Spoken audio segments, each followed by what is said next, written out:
Tulo ka mga balay ang naugdaw human miulbo ang sunog sa usa ka barangay sa Cagayan de Oro City adlawng Huwebes.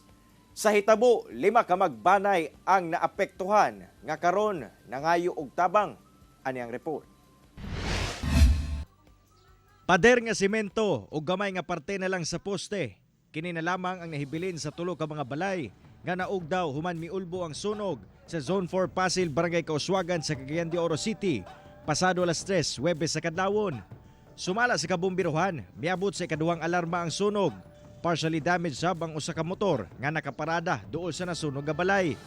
Miabot sa 300,000 pesos ang danyo sa sunog. Anaa sa 5 ka magbanay nga apektado sa sunog. Hinoon walay naangol atol sa insidente. Apan wala sila'y gamit nga nasalbar. Basin naay maluoy, makatukod sila balik, kaya wala na bagid sila lain po taon nga kuan. Habal-habal driver ra baya, sika driver.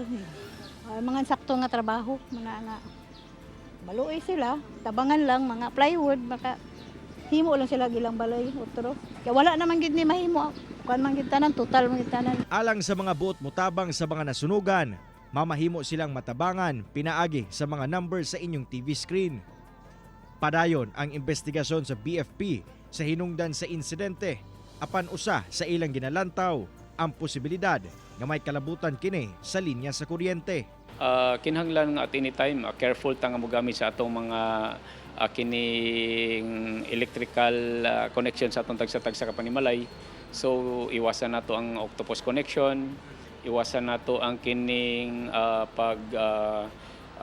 kining kailangan nga kung dili nato gamiton ang atong mga electrical appliances atong ma-unplug.